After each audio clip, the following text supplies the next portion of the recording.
This is the only thing that matters. I will never touch a drum set again. I will never touch a guitar again. Welcome back, guys. My name is Jake, and today I wanted to just give you guys a life update. So, if you've been here on the channel for a while, you've seen me go through a few transitions, right? From Brazilian Jiu Jitsu content creation to Forged in Fire style blacksmithing, bladesmithing type content creation. And now we're doing mostly music. Now, guys, the reason for that is these are kind of been the stages that my life has been going through for the last couple of years. If you did not know, I was a professional competitor and coach in the sport of Brazilian Jiu Jitsu for the last 8 to 9 years. And, now I'm kind of not doing that anymore. And, you know, before I was doing Jiu Jitsu, my entire life was music. And when I get into anything really, I kind of approach everything like it's going to be my full time career and my full time job. And you know what, guys? I think that's been a really good plan.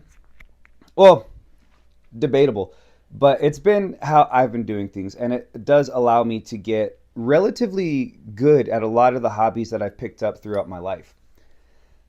However, it's not the great for financial stability. So the reason why my posting schedule has been so scattered as of late is because of work. If you guys have seen one of my previous videos about the Emiru, then you would know that I'm also a security professional. And lately, guys, I've just been working really hard trying to become financially stable and build up the, how do I put it? Build up the security to allow myself and my wife a good life. That way we could one day buy a house, have kids, get a dog. These are all things that we would like to accomplish. And that's important to us.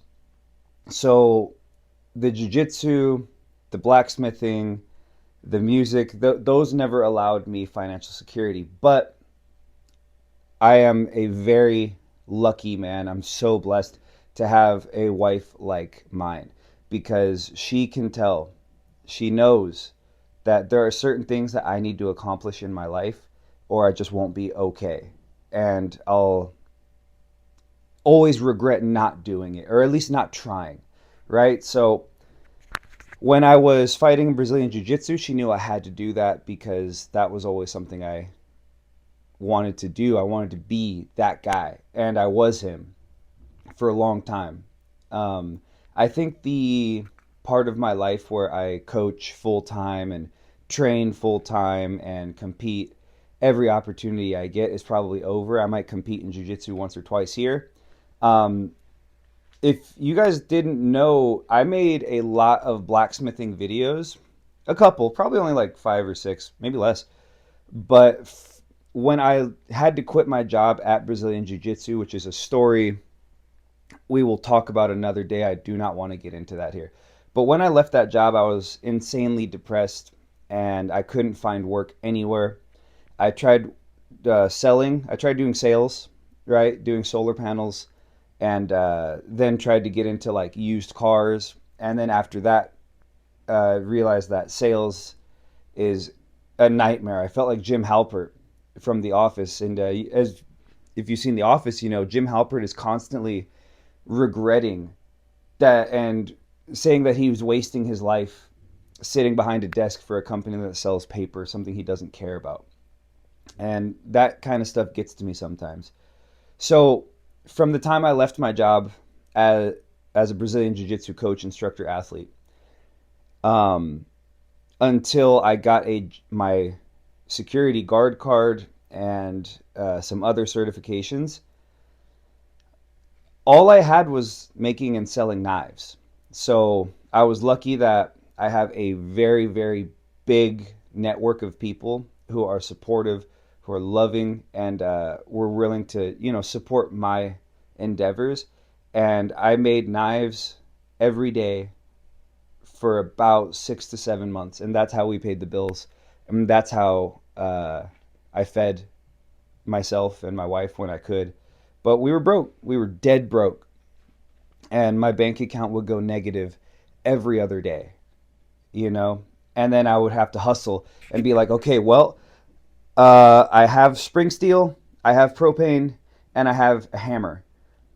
Oh, and a grinder. So let's get to work. And it became a thing where like I would spend the money to buy some materials to make more knives, and then we would be good for a couple days, and then the money would dry up, and I need to get back to it and make more knives.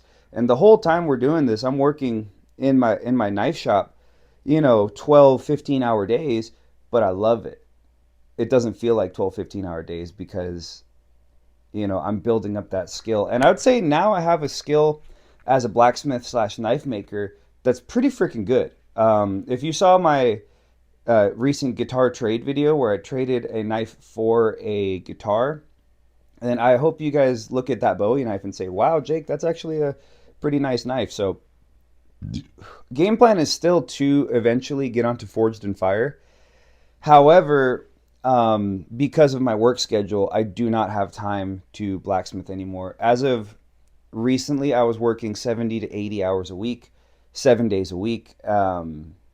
So yeah, I had zero time to put any effort into blacksmithing. But um, it did allow me a lot of time to focus on my content creation.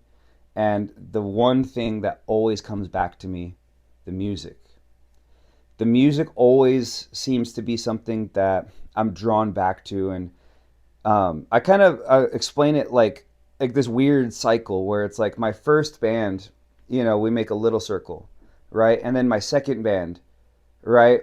We we practice, we play a show, a talent show, and then back to zero, and the band ends. And then my third band, then we kind of branch out and we're playing a couple shows. We maybe get to the local hardcore scene, and then the band breaks up. And then my next band after that branched out, and we're playing a lot of shows. We're playing a lot of venues, and we're recording in studios, and we're getting so much hype, and things are really going well.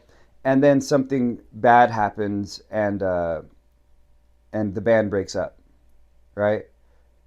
And then I took a break for a couple years, and then I tried again, right? And this time I'm recording in very professional high-end studios, and I'm playing very professional high-end shows. I'm not in the backyard anymore. And then we start going on little micro tours where it's like from Southern California to NorCal, from SoCal to Nashville, just touring. And I'm like, wow, this is what I've always wanted to be, as a touring musician. This is incredible. And then something happens and the band ends. And recently, one of my good friends, one of my best friends on this planet, Carrington. If you don't follow Carrington Zane's-Sklar on YouTube, then please do. I'll leave a link right here.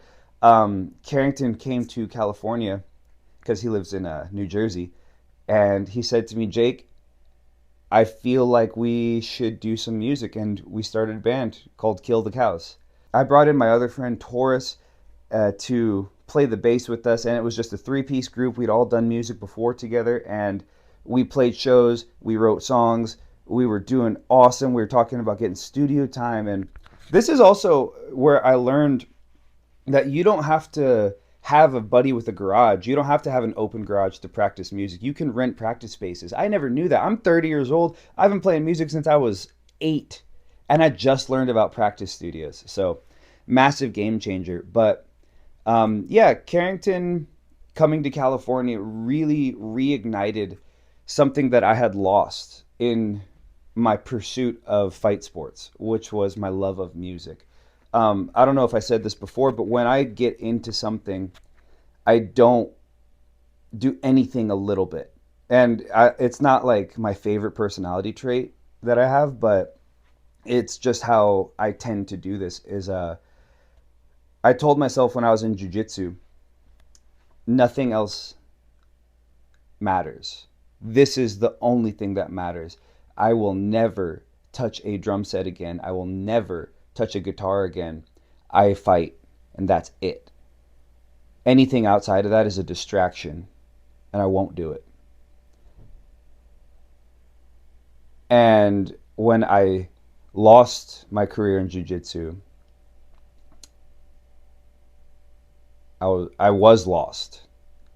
I forgot. And Carrington, really helped me find that again. It's like God put him in my life to remind me that this is something that this was your calling before all callings. This is what you have always done, and this is what you should still do. So that being said, guys, I'm making music and releasing it. I have a strategy that I don't think is going to be the greatest strategy, but it's fun, and I'm just making music for the fun of it, right? If I play some shows and can record some songs and put them out and people like it, that would be amazing. But no matter what happens, the music is going to get recorded and published as well. So we have 3 projects going on simultaneously. So these projects are kind of like different in their own ways, and that's why I can't put them all under the same name, under the same umbrella, under the same band.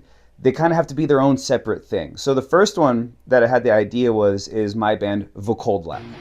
Thnak is the Slavic, Russian, Czech word for werewolf.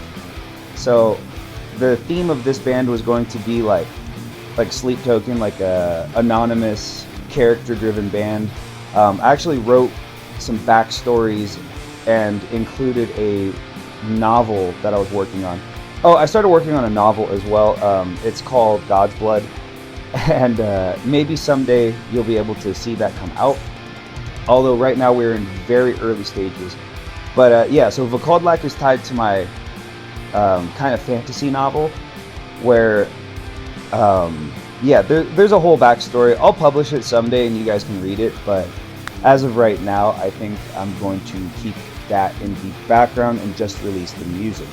So thnak mission statement is kind of just to play fun metalcore, like early 2000s style metalcore, where I'm kind of singing in clean vocals and then have a little bit of screaming in there as well. Think a lot of like, how do I put that? Single note riffs where like that kind of stuff. That's thnak, right? The whole idea behind thnak is going to be that guitar. So we're there.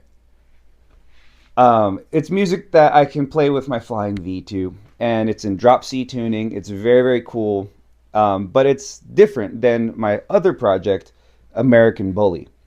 Now, American Bully is going to be my deathcore slam project, where we kind of are looking to just make heavy 7-string music. Now, I don't have the 7-string right now. That's, a little bit more than just a Jackson JS series, so we are doing a pickup swap, we're doing a nut upgrade, we're doing a complete setup. He's reshaping the neck for me, and then also I'm going to be changing the color with a vinyl wrap. So we'll probably make a video about the vinyl wrap soon. But back to American Bully. American Bully is going to be 7-string, low-tuned, beat-down music. I would love to play shows with American Bully.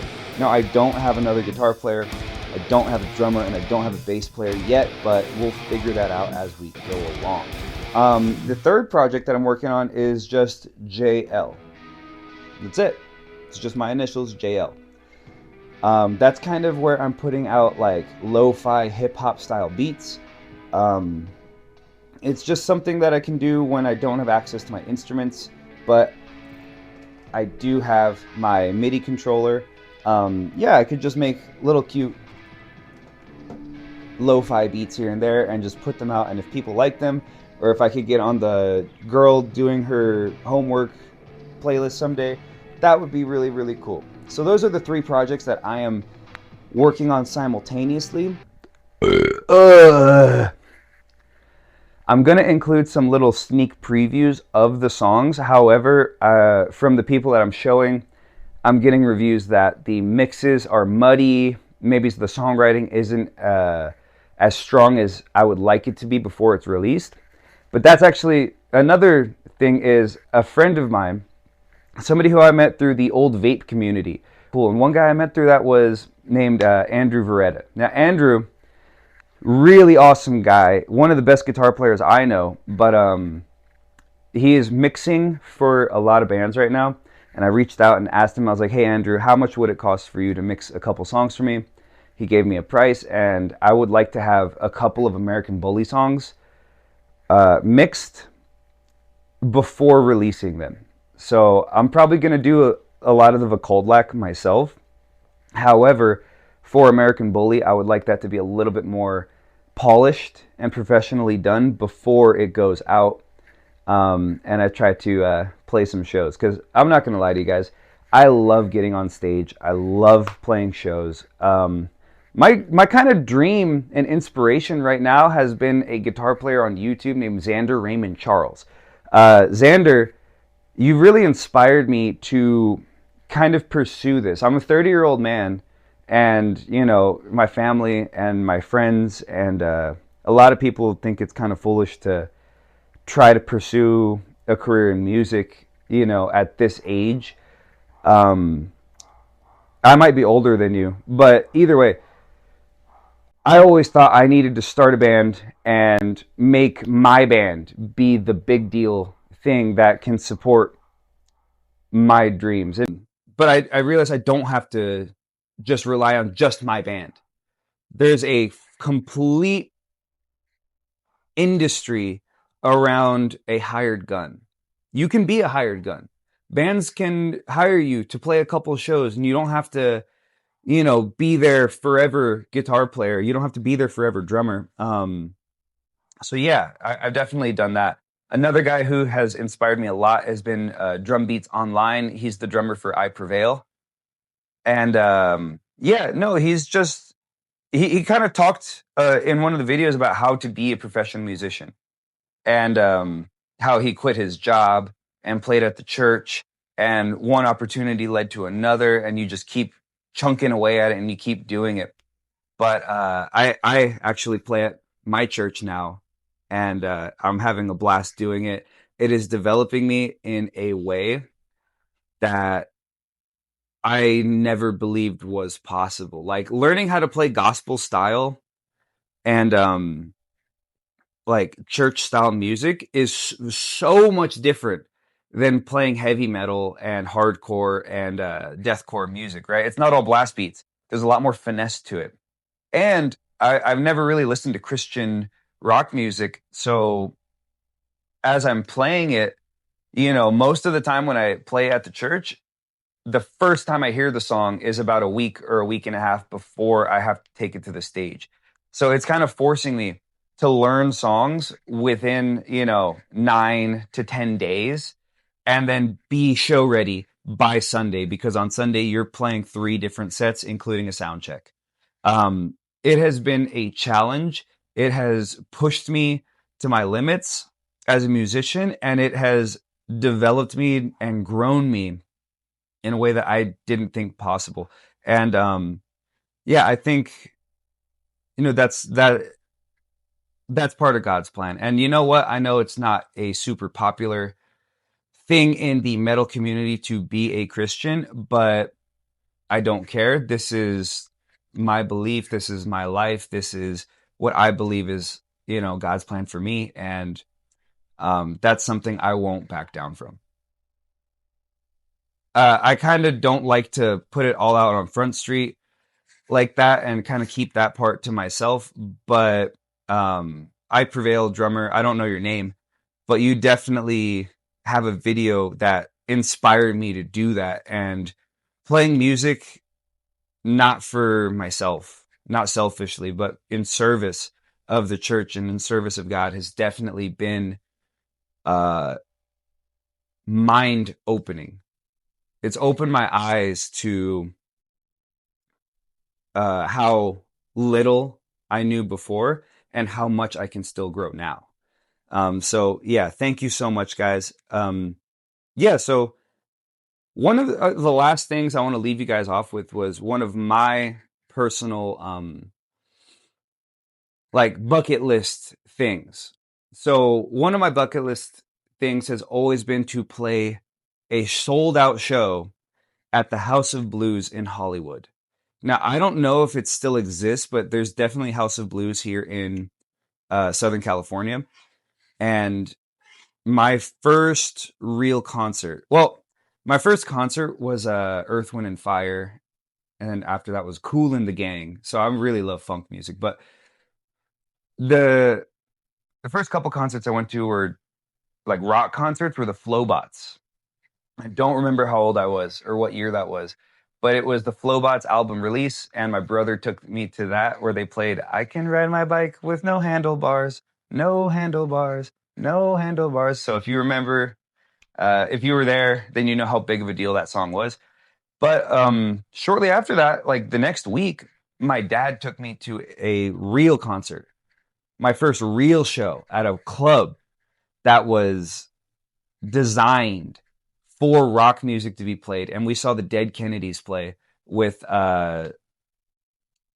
some guy like Mick from the Winona Riders, and I might have been like a 10-year-old kid at a Dead Kennedys show with my dad, and I'm just watching people stage diving, and I'm watching a mosh pit, and I'm like, Dad, can I go in there? And he's like, be careful, son. And then I jumped and started crowd surfing, and I'm like, oh my God, this is incredible. I love this.